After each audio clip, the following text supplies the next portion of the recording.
guys, Gretchen Zablocki, and we are at Dr. Asadni's office today for Functional Friday. So we just did some exercises to address PAD, which is peripheral arterial disease. September is PAD month. So we went through some exercises. We'll add the link for those. Really, it's just about getting moving and getting that blood flow and that circulation going. So we're going to do a little test.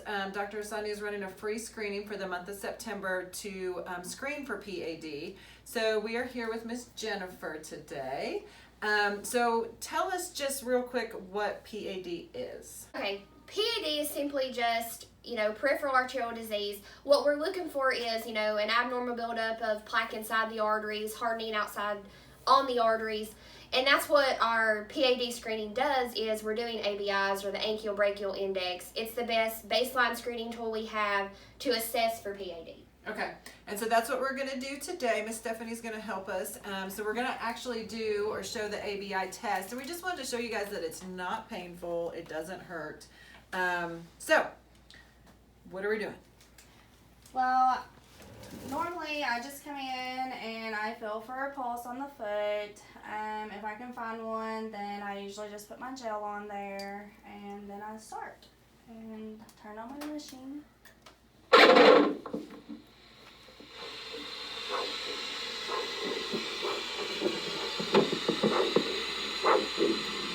Get a good pulse.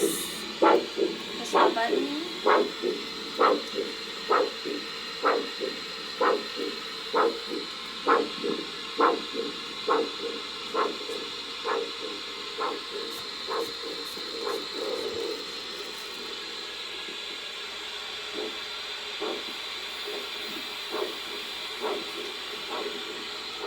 And that's it. That's all you gotta do. And so what does that tell you? Well, it actually can tell me several things based on the ABI. What the other part of the test is we do the cuff on the ankle. They will actually put a cuff on your arm. We're basically checking your blood pressure. What the ABI calculates is the difference between the blood pressure here and the blood pressure around the ankle. One of the things that it tells us when we calculate that number can give us a category of severity, mild, moderate, severe. Based on that, we can say, looking at it, do we need you to follow up with your primary? Will we suggest that you make an appointment with us? Is there a follow-up required, or is that number normal? The other important thing that it tells us is the printout that has the waveforms. So the waveforms can actually tell us how much blood flow you're getting down through there. Now, our arteries are made of, smooth, stretchy muscle. So when you're getting good blood flow, that muscle is going to expand. And that's going to show on here. I don't know if you can see close up. We did one earlier. But where this kind of plateaus out, this is what we would call a triphasic waveform or a normal blood flow. So that tells us that that artery is expanding to the point where it actually expands, kind of pauses, makes that plateau on the waveform, and comes back down.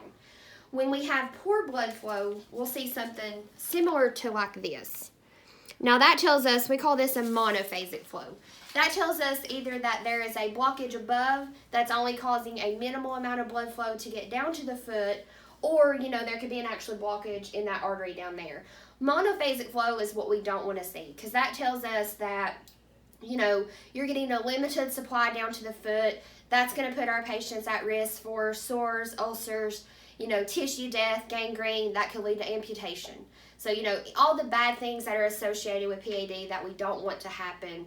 It's a good baseline here.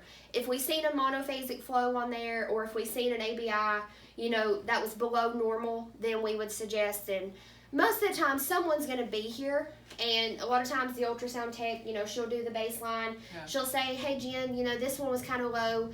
I'll come in and talk to you and suggest with you to either, follow up with us officially or to follow through with your primary care. That way we can get you the appropriate care you need to take care of that arterial disease before it progresses. Okay.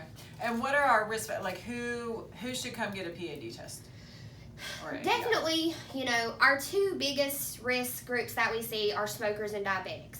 Now, and that brings another point I forgot to mention is, some baseline screenings or some ABIs above one's normal.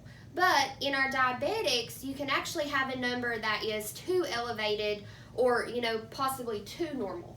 that would tell us that you have a lot of hardening on there. So that one we would also, want to screen more.